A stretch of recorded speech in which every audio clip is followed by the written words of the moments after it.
شناخت بر صغیر میں ایک حکمران قوم کی ہے، اور یہ شناخت انشاءاللہ تا قیامت تک زندہ رہے گی۔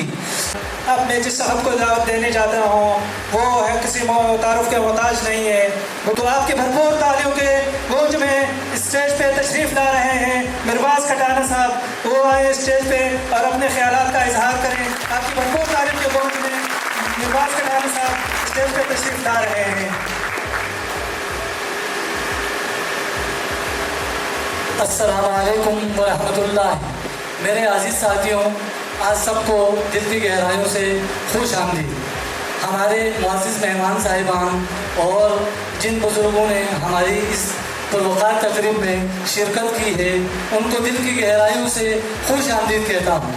میرے بھائیوں، جیسا کہ ہماری قوم ایک بادشاہ والی قوم تھی، لیکن وہ ٹکڑوں میں بٹ کے جگہ جگہ تقسیم ہو کے اس کی شناخت جو ہے نا وہ ختم ہو رہی تھی۔ تو اللہ پاک کا فضل ہے کہ ہماری قوم کے نوجوانوں بزرگوں نے اپنے آپ میں یہ ہمت پیدا کی کہ ہم وہی پرانی آرائی قوم ہیں جس نے دنیا پہ حکومت کی ہے، ہم اسی کی نسل سے ہیں، ہم اسی کی نسل سے ہیں۔ اگر ہیرا کوئلے میں دفن ہے تو وہ پھر بھی ہیرا کہلائے گا، اس کی چمک کبھی بھی ختم نہیں ہوگی۔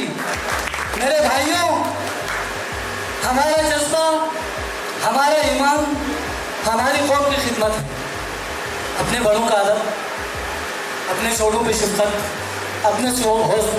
اپنے نوجوانوں کی حوصلہ افزائی، یہ ہمارا منشور ہے۔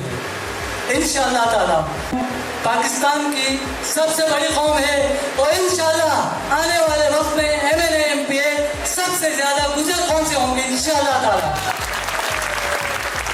اور اس کی زندہ مثال میں آپ کو کوہستان سے بتاؤں، میں آپ کو منصیرہ سے بتاؤں، میں آپ کو پنجاب سے بتاؤں، میں آپ سے کشمیر سے بتاؤں کہ ہر جگہ سے MLA MPA گجر قوم کے الیکٹ ہوئے میں ہیں، اور وہ بھرپور انداز میں اپنے قوم اور اپنے ساتھ پاکستان کی جتنی بھی قومیں ہیں ہمارے لیے قابل احترام ہیں، ان کی خدمت میں دن رات شب و روز محنت کر رہے ہیں، اور محنت کا عزم ہے۔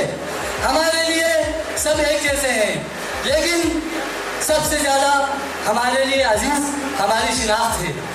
تو ہماری شناخت بر صغیر میں ایک حکمران قوم کی ہے، اور یہ شناخت انشاءاللہ تا قیامت تک زندہ رہے گی۔ خودی کو کر بلند اتنا کہ حق تقدیر سے پہلے خدا بندے سے خود پوچھے بتا تیری رضا کیا ہے۔ اقابی روح جب بیدار ہوتی ہے جوانوں میں، نظر آتی ہے ان کو اپنی منزل آسمانوں میں۔ تو ہماری قوم جاگ گئی ہے۔ اگر کسی کے دل میں یہ ہے کہ یہ قوم کچھ نہیں کر سکتی، تو میرے بھائیوں، بر صغیر پہ کئی صدی گجر قوم نے حکمرانی کی ہے، اور اب انشاءاللہ پاکستان میں بھی گجر قوم حکمرانی کرے گی۔ ہمیں چاہیے کہ ہم اپنے گھر میں تعلیم عام کریں، کیونکہ جو بھی قوم تعلیم کے میدان میں آگے ہوگی وہ دن رات ترقی کرے گی۔ تو آج سے یہ عہد کریں کہ ہمارے گھر میں اگر 10 افراد ہیں تو ان میں سے 9 افراد پڑھیں گے، اگلے چیپٹر میں 10 کے 10 پڑھیں گے۔ تو میرے بھائیوں، جیسے حبیب اللہ کٹانہ صاحب نے کہا کہ ہماری قوم کی کراچی کی سطح پہ ایمبولینس ہونی چاہیے، قبرستان ہونا چاہیے، فلاحی اسپتال ہونی چاہیے، اسکول ہونا چاہیے، تو مجھے فخر ہے اپنی قوم کے اس عظیم لیڈر پہ کہ ان کے خیالات کے ساتھ شانہ بشانہ ہم چلیں گے اور قوت بازو بن کر دکھائیں گے۔ اس مجلس میں میرے بہت ہی معزز ساتھی موجود ہیں، میں آپ کا زیادہ وقت نہیں لوں گا، میں آپ سب سے یہ امید کرتا ہوں کہ چٹان کی طرح کھڑے ہوں گے،